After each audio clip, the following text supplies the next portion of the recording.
everyone, and welcome to the lineup. Today is July the 7th, 2022. I'm Barry Stagner, and before we jump in, I want to bring to your attention something we mentioned last week. This coming Tuesday, July the 12th, I will be leaving for South Africa for 3 weeks with Amir Sarfati and Pastor Mike Golay. And we'll be doing 3 consecutive weekends of awaiting his return, prophecy conferences in 3 different cities in South Africa. We'll start in Cape Town and head to Durban, and then on up in the north to Pretoria and Johannesburg and Bloemfontein, and just have a wonderful, wonderful time ahead of us. And we would certainly appreciate and covet your prayers that God would do a great work there, and that many would come. The events are filling up. And fortunately, South Africa has lifted all of their attendance restrictions, and many, many more seats have opened up in these 3 areas where we're having the conferences. And then we're also each going to be speaking at churches on those 3 consecutive Sundays the day after the conference. So lots to do, many wonderful things in store for us. So pray God's traveling mercies and that we all adjust quickly. I mean, Amir's going to have the easy one this time. He just, as he travels all over the world, just battles with the transition from time zone to time zone and all that. And he's only got a 1 hour adjustment this time. But Mike and I here coming from the States are going to have 9 hours to adjust time-wise. So just pray that we do so quickly. And I have tried actually to travel there before and arrive on Saturday and speak on Sunday. And, well, it just doesn't work. Your brain gets there a little bit later than expected. And so I'm going to go a couple days early, try and acclimate as far as the clock goes, and be ready for Saturday and Sunday that weekend. Just for your information, we in 2007 actually planted a church. Calvary Chapel Tustin planted a church in the beautiful Paarl Valley, about 45 miles north of Cape Town, in a beautiful valley that is just amazing to see. And it's kind of like the combination of the Napa Valley and the Grand Tetons in the background. It's just a beautiful, beautiful place. Lots of vineyards and great production comes out of there. And so I'm going to be speaking at Calvary Chapel Paarl on the 17th of July, and looking forward to that. Actually, our pastor that we sent over is now back home and is serving at our home church. And there is now a South African pastor of Calvary Chapel Paarl, and very excited to see all that God is doing there. The church is doing wonderful and growing. So please be in prayer for all these upcoming events. And again, I leave on Tuesday, and so that means there'll be no lineup for the next 3 weeks. And we are talking about doing some things while we're there together, obviously.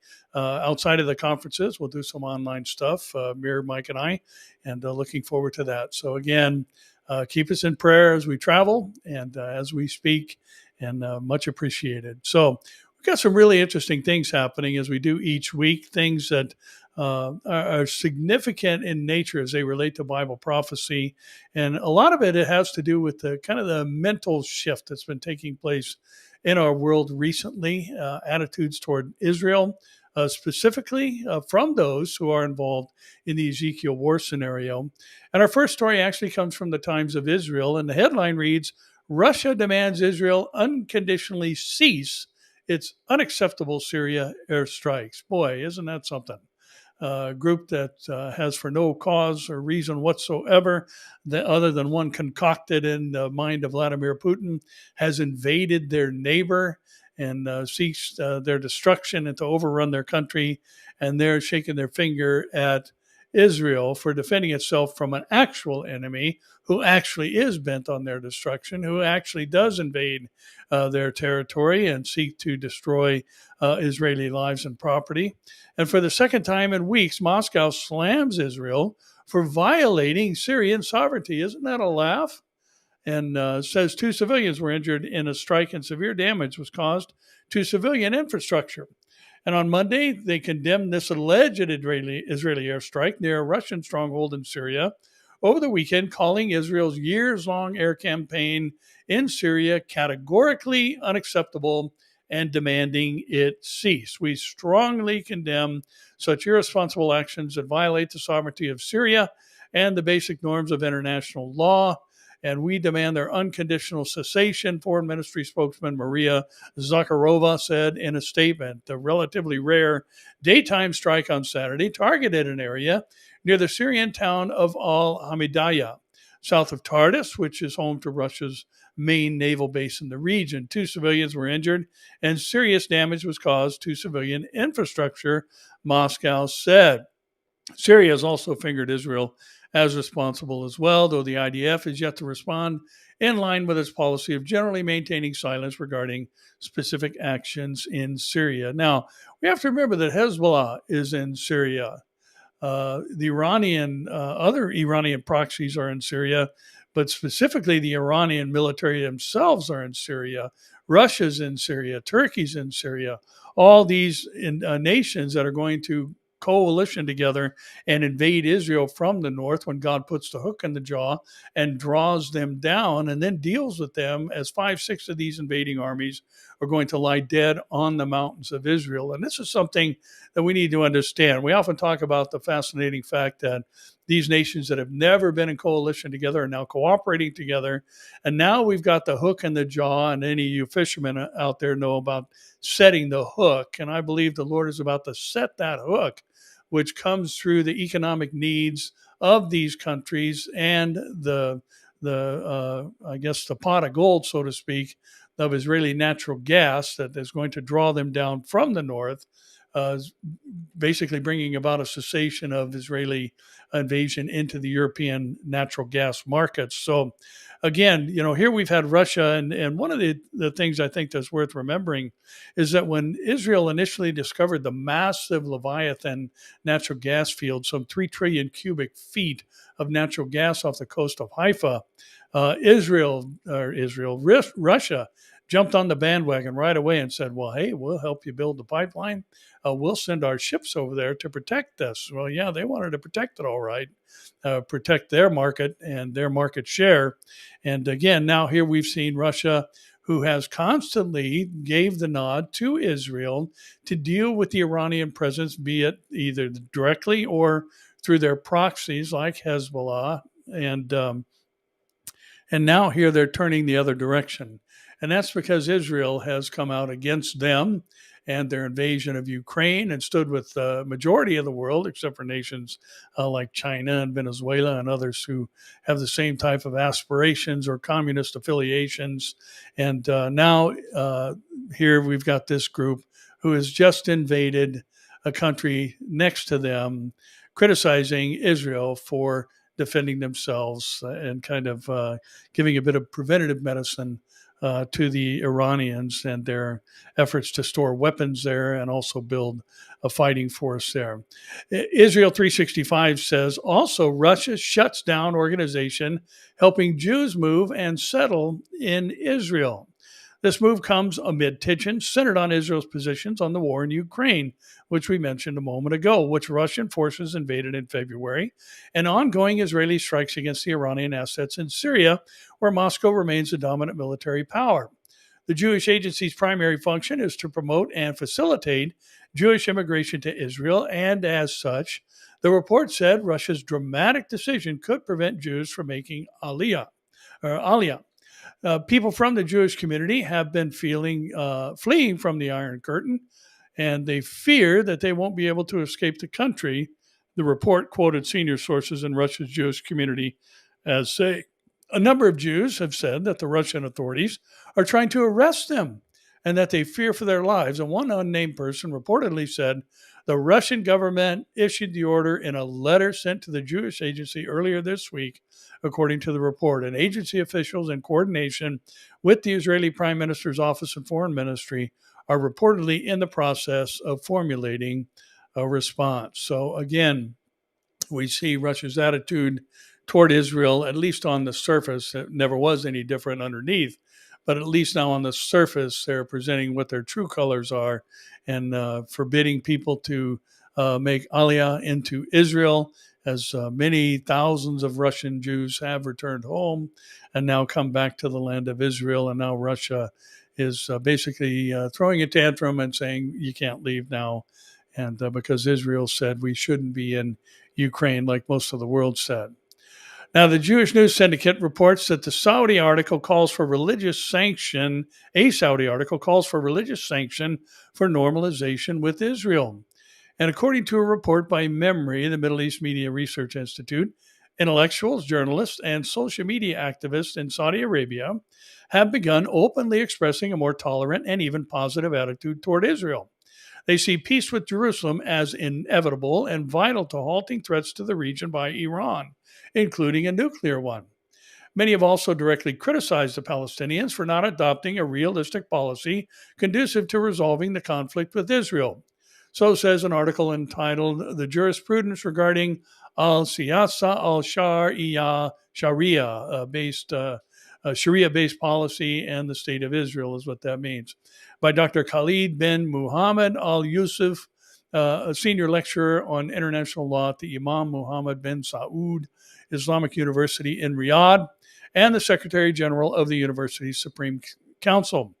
We must examine these issues and formulate a new jurisprudence that addresses reality without deviating from the objectives and principles of the Islamic laws while preserving the essence of Islam, he wrote. So again, you pair our stories together.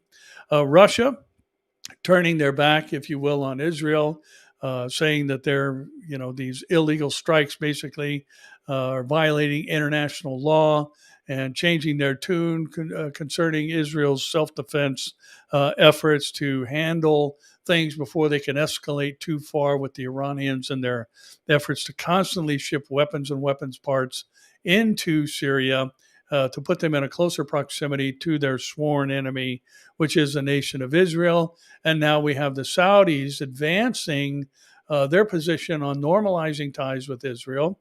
And even though it may be for a shared animosity with Iran, or because of a shared animosity with Iran, the fact is the Saudi nation that is going to lead the way in protesting the Ezekiel invasion is now wagging their finger at other Islamic countries and the Palestinians specifically about their actions toward Israel and their attitude towards Israel and seeking a normalization. And remember, the U.S. will not be protesting the invasion of Israel from the north by the coalition forces of Russia, Iran, Turkey, Libya, and Sudan.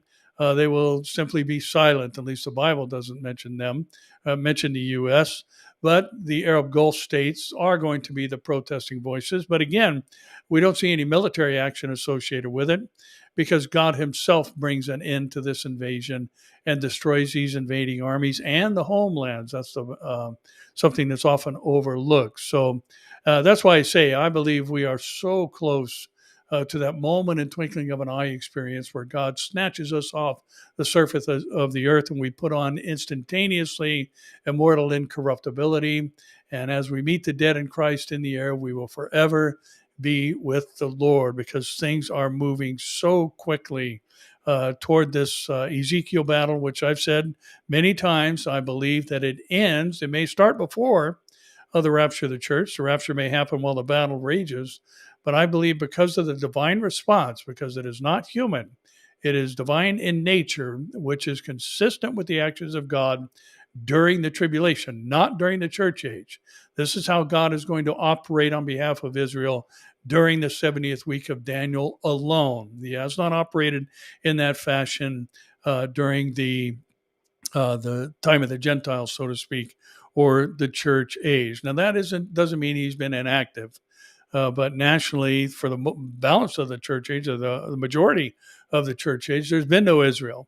And so now that we have a nation of Israel that is approaching 75 years old, and we don't know how long a generation is going to last, but I do believe that we are living in the generation that shall not pass away until everything that is recorded in the Olivet Discourse takes place. And just watching these things move forward is amazing and should restore and encourage us to continue with an attitude of hope, telling other people about Jesus, because time is running short. That moment, twinkling of an eye experience could happen today. And that's the way we're supposed to deal with every day. We're supposed to expect it every single day. No one knows the day or the hour. And that language is very specific. And we have to remember that after Jesus said, no one knows the day or the hour but his Father only, that he gave very specific details about things that indicate that that hour is near.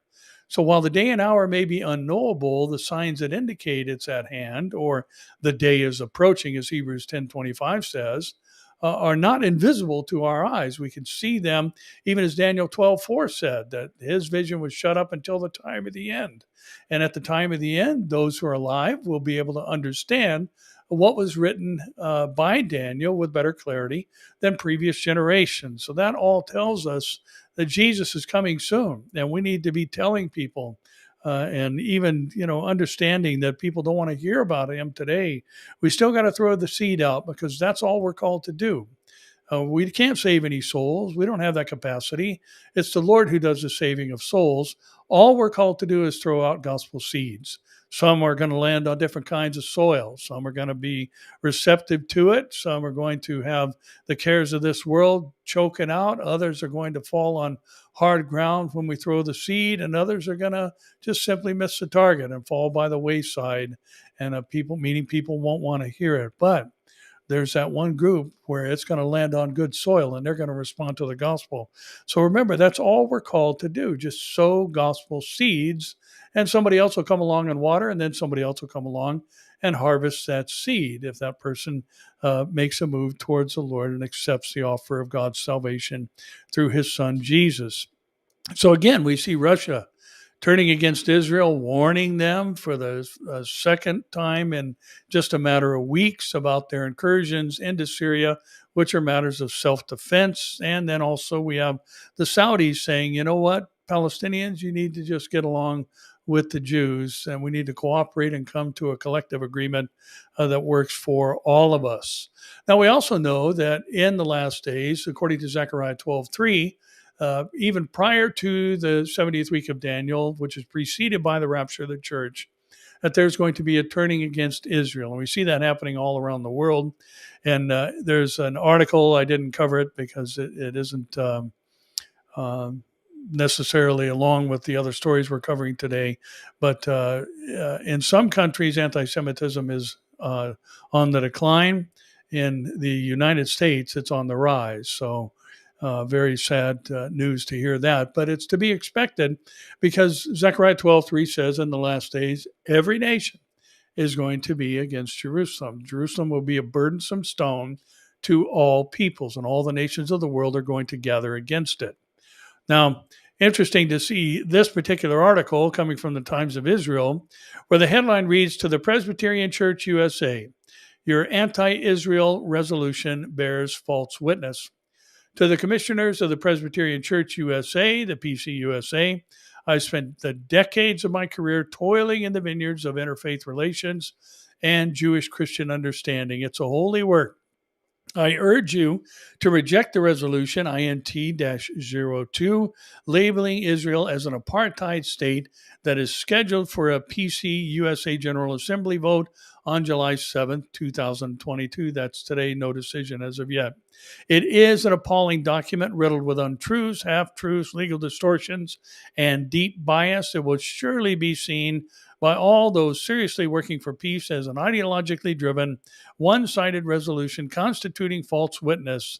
As such, it will undermine any remaining credibility PCUSA has regarding the tragic Israeli-Palestinian conflict. The resolution repeatedly refers to Israeli policy in racial terms. This is a profound distortion, as any person knowledgeable about the conflict knows. The conflict is not about race, but about two national movements that contradict each other. Portraying it in racial terms is a cheap shot, apparently intended to gain supporters through deception. And this is signed by Rabbi Dr. Eugene Korn, former academic director, Center for Jewish Christian Understanding in Israel. And the article had much, much more to say. But it's interesting that I just finished up a message yesterday of my final message for our South Africa trip, at least for the conferences. And it's called Replacement Theology, isn't. And what that title means is that replacement theology isn't theology. Theology is a study of the nature and character of God, and it is not within the nature and character of God to cast off his chosen people. And yet, here we see a church making such a foolish decision as to put in print and vote at their national meeting about what their position is on the nation of Israel. And listen, supporting Israel doesn't mean we agree with every decision they make. Who agrees with every decision any government makes? And the government in Israel, they do dumb stuff just like our government does or any other government does. But it's their right to exist that we are to support. And the fact that the Bible said that God was going to bring them back into the land, and he has done exactly as he has said. He said the land would blossom like a rose in the desert, and Israel exports roses now and is one of the leading exporters of cut flowers in the region and in the world even.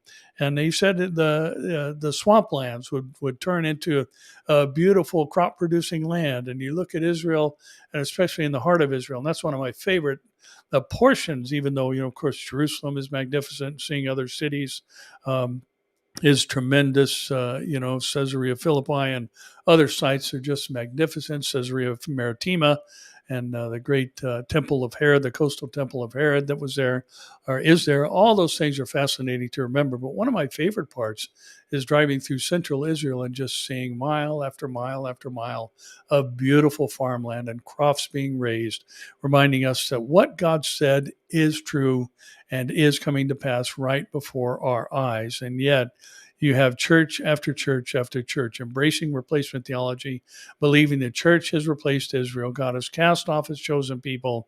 And yet everything the Bible said that was going to happen concerning Israel in the last days is happening just as written.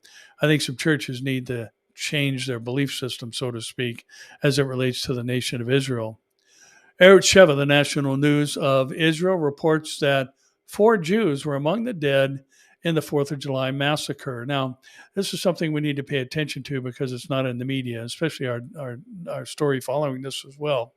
Rabbi Menachem Slavtiki, the rabbi of the Israeli community in Chicago, has told Sheva that the four of the 7 people who were murdered in a mass shooting at a 4th of July parade in Highland Park, Illinois, on Monday, 4th of July, were Jews. The victims were identified as Catherine Goldstein, Irina McCarthy, Stephen Strauss, and Jackie Sunheim. And Highland Park is a heavily Jewish suburb of Chicago. One of the Jewish victims, Jackie Sundheim, a member of the North Shore Congregation Israel Reform Synagogue, who also worked as a teacher and event coordinator. And the synagogue said in a statement, "There are no words sufficient to express the depth of our grief, the depth of our grief for Jackie's death and sympathy for her family and loved ones. We know you join us in the deepest prayer that Jackie's soul will be bound up in the shelter of God's wings and her family will somehow find comfort and consolation in the midst of this boundless grief." Now, listen, here's what I wanted to draw your attention to. The shooting also took place just a few blocks from the local Chabad, where the shooter was removed from the building during Passover holiday several months ago.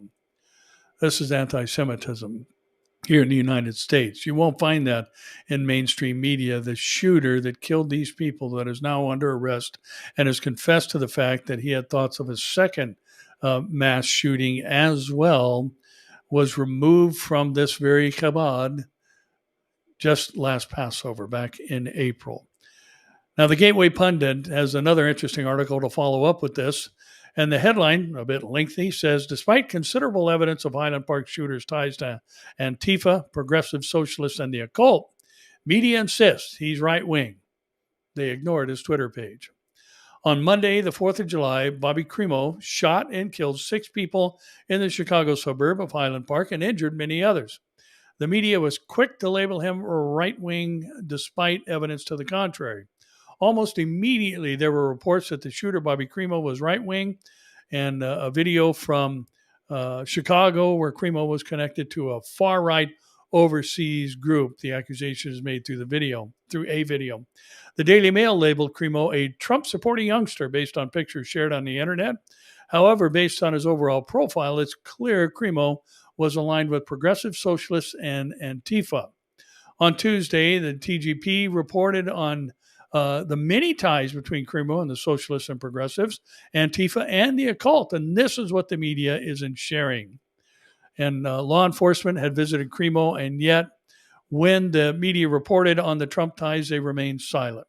They knew about Cremo, more about Cremo than what was initially reported, and police were at Cremo's home twice. One time to confiscate 16 knives, a dagger, and a sword, and yet he was still able to purchase 5 firearms.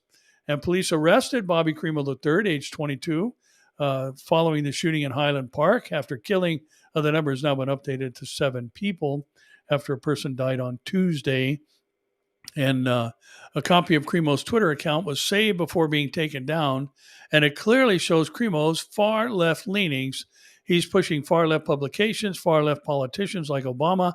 He's not far right at all, and there's still more to learn about this murderer's motives and actions.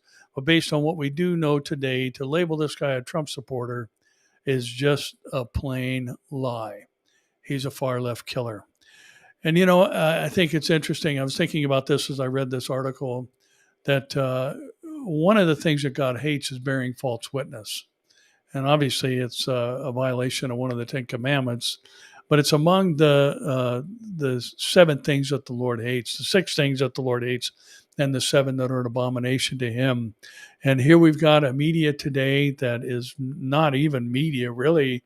It's just an arm of the government advancing the far left agenda and just flat out lying, hoping to deter the former president from running again or gaining any support, trying to associate people like this with the far right when he's not far right at all, and just flat out lying about his associations. And again, there's some judgment coming, to be sure, in that particular realm, and who knows what's going to happen in the future with the United States. But as we've talked about before, the U.S. is not in Bible prophecy. Now, that means one of 2 things.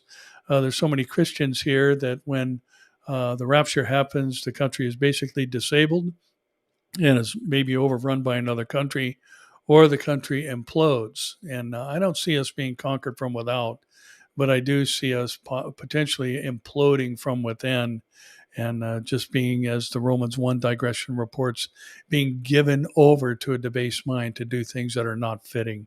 It's just insane, the things that are going on in these United States of America today. Just bizarre things and things that are being forced upon people. And again, let me remind you out there, Christian, this is happening because of 4% of the population. 4% of the population falls under the LGBTQ category. And I think that may even be stretching it a bit, but that's the numbers that are reported. And what that means is that 96% of the population is letting this happen. And, for fear of being labeled this or labeled that. And there were a couple of Hollywood people who felt the wrath of the media and the social media in particular this past week because they said something about what's happening with women. And it was along the lines of men competing in women's sports. And they basically went online and said women are being destroyed. And whether it was through, one was through Twitter, and another, I believe, was also through Twitter. And they've just been attacked viciously and called transphobic and all these other things because they believe that women are women biologically and physiologically, and that they should have women's sports and other, categories. And, it's kind of interesting. There's a little blip I saw the other day that people are saying, and, well, we don't really know what a woman is. And a woman, has various definitions, and a woman is whatever you think or you feel it is. And yet the same group says, we need a woman president. Well, if you don't know what a woman is, how can you have a woman president? Any man can become president and say he's a woman president. Will that satisfy you? Well, obviously not. And again, just this delusional thinking, having been given over to debased minds, this is being manifested in every way here today in our country. And let me remind you, all this says Jesus is coming soon. Now, we do know there's going to be a cataclysmic economic upheaval during the tribulation period, and I believe we're seeing potential precursors to that even now. Reuters reports that the Bank of England tells lenders to brace for an economic storm. The Bank of England warned on Tuesday that the economic prospects for Britain and the world had darkened since the start of the year and told banks to ramp up capital buffers to ensure they could weather the storm. International institutions such as the International Monetary Fund say Britain is more susceptible to recession and persistently high inflation than other Western economies, which are all grappling with global energy and commodity market shocks. The global economic outlook has deteriorated markedly.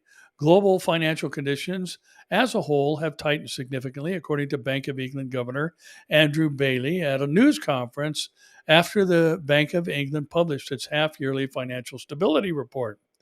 And developments around the war in Ukraine would be the key, the Bank of England added. And British banks were well placed to weather even a severe economic downturn, the central bank said, although it said in their capital ratios, while still strong, were expected to decline slightly in the coming quarters. And despite a worsening cost of living crunch with inflation heading towards double digits, the Bank of England said banks were resilient to debt vulnerabilities and households and businesses. Now, we're hearing the same kind of things, obviously, here in the States, and anybody that's been involved in the crypto market and investing in these digital currencies. And the U.S. is seeking to develop its own.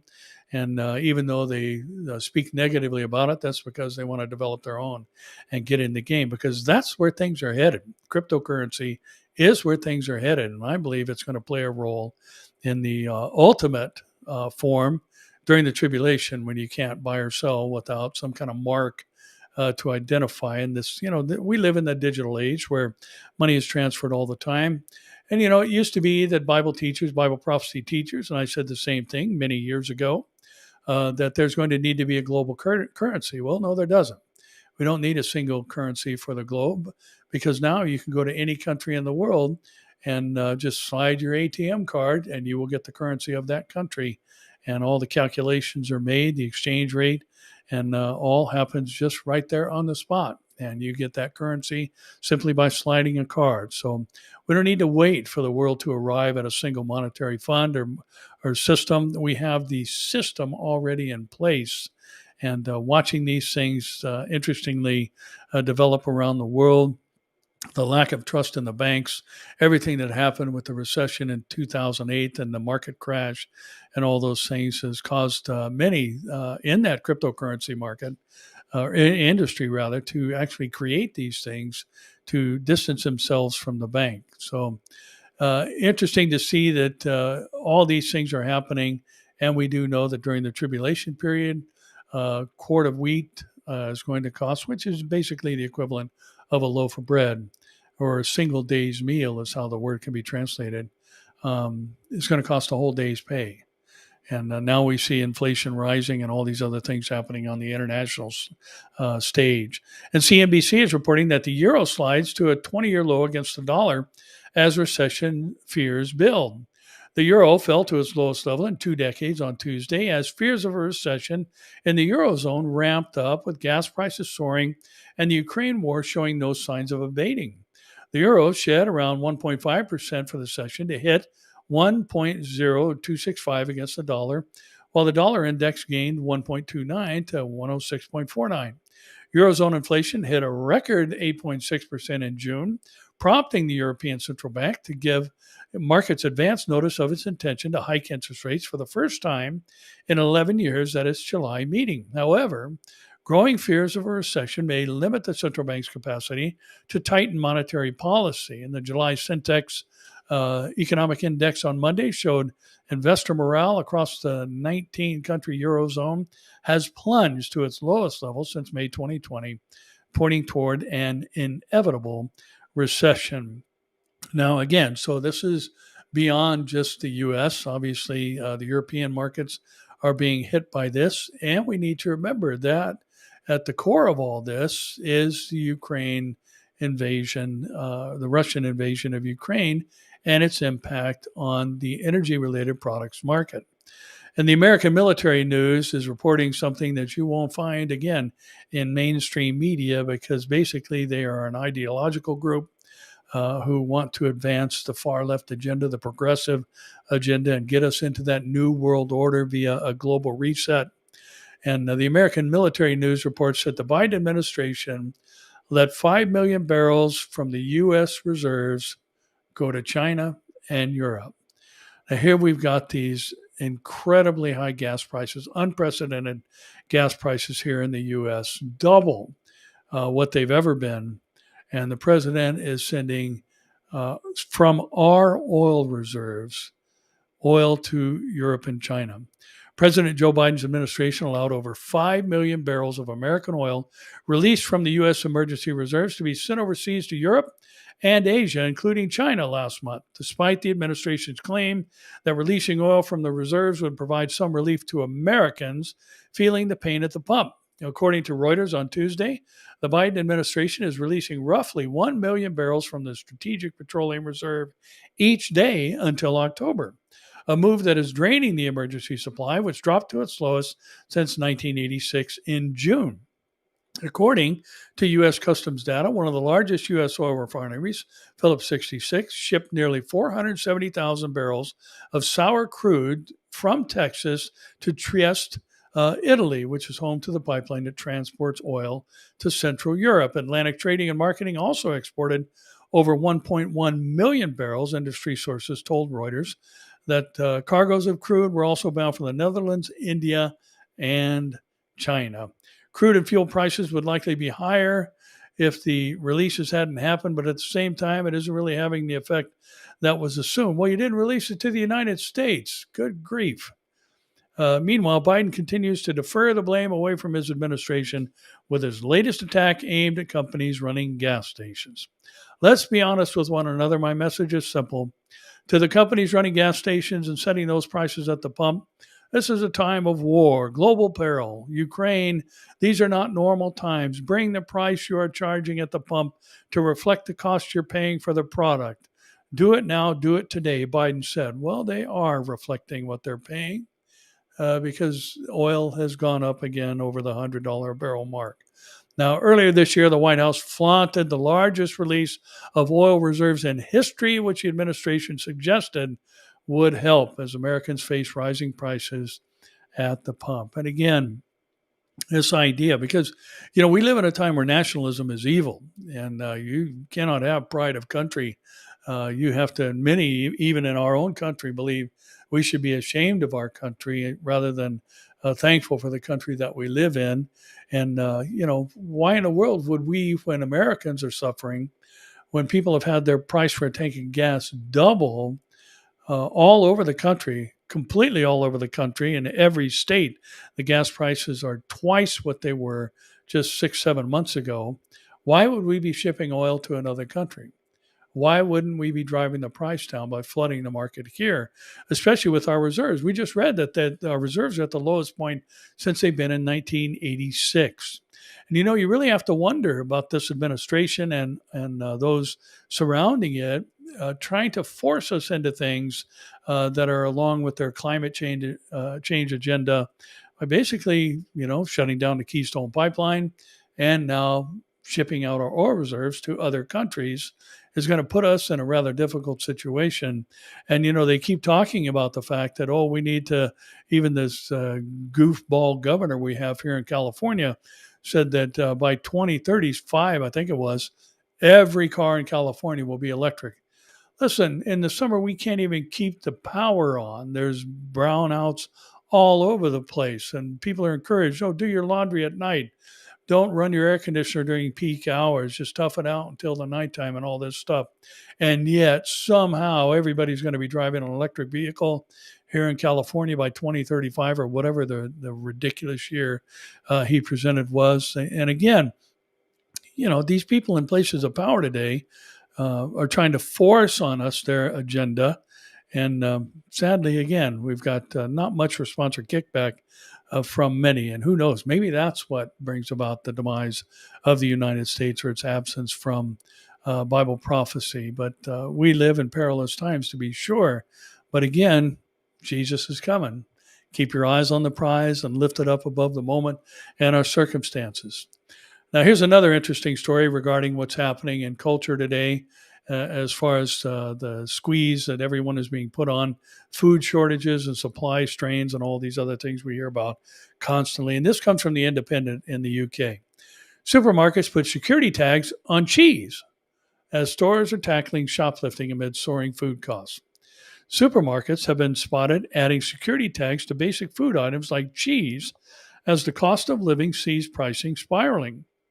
Britons took to social media to share pictures of tags more commonly used on bottles of alcohol attached to $3.99 or £3.99 blocks of Aldi cheddar. Security warnings were also seen on lamb chops at a co-op store in Wolverhampton amid the cost of living crisis, and supermarkets have also been putting tags on baby milk cartons. It comes as Britain's largest dairy producer has warned grocery prices will continue to rise after customers saw Lurpak butter selling for more than £9 a pack. One social media poster posted a photograph of a 1 kilogram tub selling for £9, and Ocado, whatever it is, I don't even know what that is, in this size online for £9, while Sainsbury's online and in-store list was 750 gram tub for £725. Now the country faces the worst inflation in 40 years, climbing 9.1% in 12 months to May, the highest since at least February of 1982 when it reached 10.2%, currently at 9.1 and climbing. Now, again, looking at this, and one of the things I think that's important for us to remember, any of you here who are watching here in the States, remember during the Great Depression, that there were tent cities and soup lines and all those things. And if you've ever seen any of the pictures of people in soup lines, they were all standing patiently in line, and they were well dressed and mannerly. And I'm sure there were incidents, but we live in a different society today, and people aren't going to be patient, and they're not going to stand in a soup line. They're going to go and take what they want. And we're seeing that happen already. And this, I think, is a precursor to what we're going to see during the tribulation. Remember, under the rider of the third horse, or in Revelation, the famed four horsemen of the apocalypse, people are butchering each other. And it's not, I'm sorry, the second horse, people are butchering each other. It's not that there's military engagement, it's that people in hand-to-hand combat are killing each other. And I think that's in part because of what's going to happen under the third rider, where the beasts of the earth and humanity are competing for their meager food supply. And a quarter of the earth's population is going to be killed under the rider of the third horse. And so here we've got these things happening. Did I remind you that we're not going to be here for the tribulation? Because we're not. I like to put it like this: the great escape is going to precede the great tribulation. So we'll be out of here in a moment, in a twinkling of an eye, and we need to grab as many people as we can and tell them about Jesus so they will miss it as well. And it's interesting. Amir and I have talked about this. He's made comments about this many times in various messages. That there's people who kind of count on being saved after the rapture. I mean, if I don't get saved beforehand, I got too much life to live, too many fun things to do. I'll just get saved after the rapture of the church. Well, I know some movies have done kind of a corny job at presenting it, but we have to remember that there's people that are going to die because of the rapture. And there are going to be driverless cars. There are going to be pilotless planes crashing. There are going to be all kinds of incidents where someone is in control of something that could potentially take other people's lives that are going to disappear in a moment, in a twinkling of an eye. Listen, today is the day of salvation. Don't be counting on getting saved after the rapture. That's why Jesus said, therefore you also be ready, because when he's ready, there's no time to get ready. You need to be ready, for he's coming and will be changed in a moment and a twinkling of an eye. Now, we've talked a lot about the fact that there are so many things that have gone woke, and many of them are just beyond belief. And I think this would fall into that category. Many of us grew up watching our spinach eating sailor Popeye. Well, get this: Popeye comic strip going woke will make over more characters who aren't heterosexual. After nearly 100 years in existence, the Popeye comic strip is reportedly getting a woke makeover, with the strip's latest cartoonist promising more ethnic diversity and more characters who aren't heterosexual. Cartoonist Randall K. Milholland described the Popeye character as being gender fluid, citing old episodes in which the plot required Popeye to dress in drag. I want to bring in more characters who aren't heterosexual, Milholland said in an interview with the San Antonio Express News.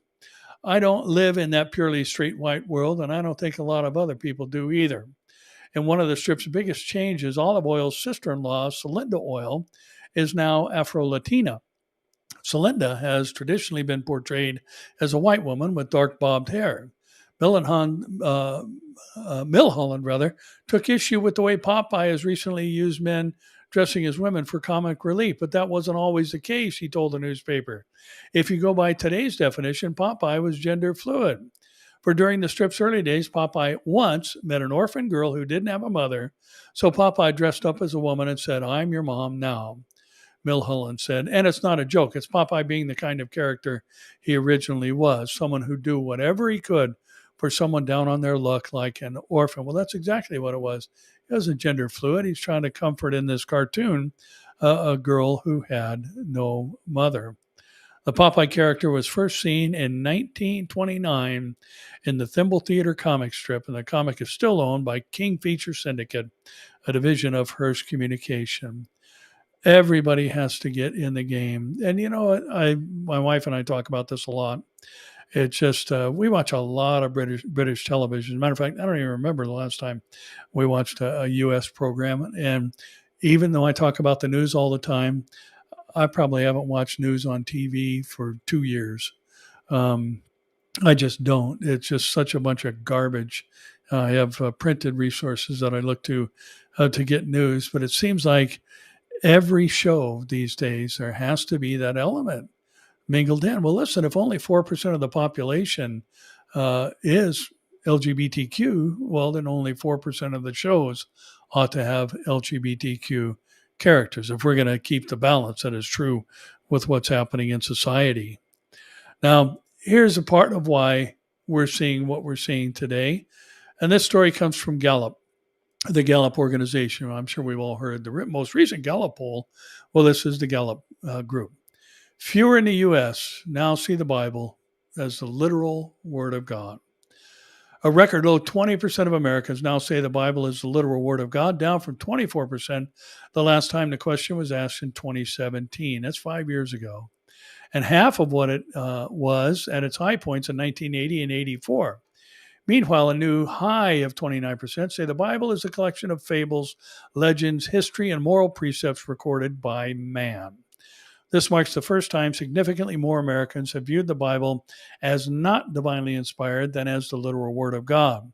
The largest percentage of Americans, 49%, choose the middle alternative, roughly in line with where it's been in previous years. In 2022, 49% of Americans view the Bible as inspired by God, but not everything in it is to be taken literally. 29% say the Bible is a collection of fables, history, and moral precepts recorded by man. 20% Americans say the whole Bible is the Word of God. This shift in attitudes about the Bible is not an isolated phenomenon. It comes even as a number of indicators show a decline in overall religiosity in the U.S. adult population. These measures include declines in formal identification with a religion, self-reported membership in a church, self-reported religious service attendance, personal importance of religion, and decline in belief in God. Thus, it is not surprising to find that the views on the nature of the Bible have shifted in a less religious direction as well. More granularly, 30% of Protestants say that the Bible is literally true, compared with 15% of Catholics. Almost two-thirds of Catholics choose the alternative that the Bible is the inspired Word of God, but every word should not be taken literally. As was the case in 2017, belief in a literal Bible is highest among those who are more religious and among those with less formal education. Did you catch that? As was the case in 2017, belief in a literal Bible is highest among those who are more religious and among those with less formal education. That underscores the fact that our universities and colleges have become indoctrination centers that are against God. Americans who identify as evangelical or born again are much more likely than others to view the Bible as literally true. Although, even among this group, the percentage believing in a literal Bible is less than 50%. The issue of how to interpret the Bible has been a subject of debate since the first words of what became the Old Testament were written down centuries before the birth of Christ. In more recent years, various religious leaders and religious entities have staked out positions on the Bible that they claim to find truth and that, in turn, have become an integral part of their religious positioning. Belief in a literal Bible is declining, a part of a general pattern of declining religiosity among the adult American population. And that article stands for itself, but this article gives us the consequence. Zero Hedge says we're witnessing a stunning breakdown of law and order, and the overwhelmed police seem powerless to stop it. The article begins by saying this country is not the same place it was 10 years ago. As a matter of fact, it's not even close to the same place that it was 5 years ago. Violent crime is out of control. Remember what Jesus said? The last days, it would be as it was in the days of Noah. What do we know about the days of Noah? Well, one of the attributes was the earth was filled with violence. Violent crime is out of control in many of our major cities, and there aren't enough police to handle it all. So in many cases, the police officer literally never shows up when someone reports a serious crime. Unfortunately, the number of serious crimes just keeps going up. In 2020, we witnessed the worst spike in violent crime in U.S. history, but 2021 was supposed to be a year when rates of violent crime started going back down, but it didn't happen. And now 2022 is on pace to be even worse than either 2020 or 2021. Violent crimes are on the rise in 6 of America's major cities and set to outpace the already historic levels of 2021 violent crime. Baltimore, Los Angeles, Philadelphia, Washington, D.C., Atlanta, and New York City are all on a pace to break their 2021 levels of violent crime, and it's only halfway through the year, with the nation's largest city leading the group, according to crime data reviewed by Fox News. At this point, violent crime is up 25.8% in New York City compared to the first half of last year. That is staggering, the article says. Of course, New York City still has a way to go before it gets as bad as Chicago. In the Windy City, there are hundreds of thousands of high-priority emergency service calls each year, and last year, there were no police available to respond to those calls. Get this, 52% of the time. New data uncovered by wire points through public records requests to the Chicago Police Department revealed that in 2021, there were 406,829 incidents of high-priority emergency service calls for which there were no police available to respond. That was 52% of the 788,000 high-priority 911 service calls dispatched in 2021. 406,829 calls never received a response from the police. So if you are the victim of a violent crime in Chicago, your odds of having a police officer available to help you are about the same as guessing a coin flip correctly, 50-50. Now, the article goes on to say that events that receive high-priority emergency service calls that received no police officer in 2021 included 14,955 assaults in progress, 17,828 batteries in progress, 16,350 person with a gun, 5,210 person with a knife, 12,787 shots fired, 1,352 person shot, 887 person stabbed, and 14,265 of domestic battery. And despite numbers such as these, there are still people in Chicago who are relentlessly calling for the police to be defunded. What do they want? Anarchy? Because that's exactly what would happen. Our world has lost its mind. And sadly, America is a great participant in this lunacy that we see today. But we have to remember this is exactly what the Bible said it was going to be like in the last days. Wars and rumors of wars and ethnic tensions between people groups, pestilences, famine, all these other things. And, a famine doesn't have to be, you know, caused by nature, so to speak. It can also be economic, where there's a food shortage because people can't buy it. Whether it's available or not, prices are so high, people can't buy it. Now here we are seeing supermarkets put security labels on food items, basic food items, because people are stealing them so they can feed their families. So, and again, as I said, we've got perilous times around us.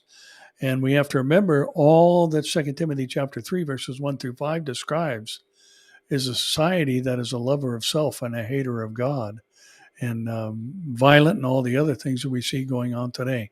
So listen, we don't need to be discouraged in these last days. We do need to be wise and keep our eyes open and be aware of our situation, and situational awareness is what they would call it in law enforcement and the military, and just recognize what's going on around us and the days in which we live. But we have to remember that we have been told that all these things were going to happen. And here we are. But the most important thing is that we have been told that these things are going to happen within the time frame known as the last days, prior to the coming of Jesus. That is to meet us in the air. We're going to come back with Jesus at the end of the tribulation and rule and reign in righteousness with him for 1,000 years as he sits on the throne of David. That's the throne of human government, from the Temple Mount in Jerusalem during the millennial reign, in the fourth temple that's going to be built. And here we are seeing everything that is the cause for his return, to stop the cataclysmic events on the earth that would destroy all flesh if he didn't come back, according to Jesus' own words. We are so close. And I know everybody, talks about, well, you can't be saying this or that, that's date setting. I'm not date setting. I'm just looking at the evidence around us that says, look up, your redemption is nigh. And the Lord is coming for his church. He promised he would. He told his disciples at the Last Supper, I go to prepare a place for you. And if I go, I will come again and receive you unto myself, that where I am, you may be also. Now we know he went. So now we know he's coming back. And he's coming back for us specifically. So as I said, and I encourage you every week, tell people about Jesus. That's what we're here for. That's why you're still alive. If you really want to break it down, as a Christian, the only reason God didn't take you immediately is because you are one of his vessels to tell other people about Jesus. Immediately, meaning after you got born again. Why else would he leave us here? This place is getting uglier by the day. So we got to be here for a reason. Because in his presence, we know there is fullness of joy and pleasures at his right hand forevermore, according to Psalm 16:11. And who wouldn't choose that over what we have going on right now here on the earth? So there's a purpose for your existence and continuance here on the surface of this earth, and it's to tell people about the Lord. Go out and tell somebody about Jesus today. Well, that's it for this week. And again, covet your prayers. Appreciate your comments online, the nice ones, and you out there who are watching. And again, let me ask you to share this, especially if you're watching on Facebook. As I mentioned a couple of weeks ago, a couple 100,000 people follow my page, my Facebook page, that is, and some 15,000 actually see in a whole month the things that I post throughout that month. Only 15,000 people. That there's 200,000 people every day. So you multiply that times 30 days, and that's how many potentially people could be exposed. And out of that, it's some 15,000. So please share this on social media. And even if you're watching on YouTube, make sure you subscribe and hit the notifications bell, because all these things help to get the word out and let other people know. If you're watching on Facebook, hey, go to YouTube and subscribe there too. And I would appreciate the support. And again, as I said, the more numbers you have, the more these people push you out in front of other people, and the more people share it and all these other things. And that's just the world we live in. That's true. That's why people are spending millions and millions and millions of dollars on social media promotion. These big companies. My son, who's in that business, went to a training session. He and I think it was just 3 other people were trained by a guy who handles major companies and their social media promotion. And he opened uh, the session by saying, "How many of you have a $2 billion social media budget?" And he said, "I do." And that's because that's how the world is getting information today. And so these companies are hiring people like this guy and giving him $2 billion collectively between all the different groups. And he managed, professional basketball teams and car companies, their social media platforms, and all that. So it matters. So appreciate your support out there. And again, please pray for us. Awaiting his return kicks off on July 16th in Cape Town, South Africa, and then in Durban, South Africa on July 23rd, and then in Pretoria, South Africa. I think it's in Pretoria or Johannesburg, one of the two on July 30th. And then we're all heading back. I'm heading home on July 1st or August 1st, and actually we'll land on August 2nd. So covet your prayers that people, most of all, people will get saved. And that's really what this is all about. So we'll see you in a few weeks, and be paying attention to Behold Israel. I'm sure it'll be blasted out on my social media stuff because we are going to do some things live as we travel in South Africa. So we'll see you online. And God bless you, and we'll see you here, there, or in the air.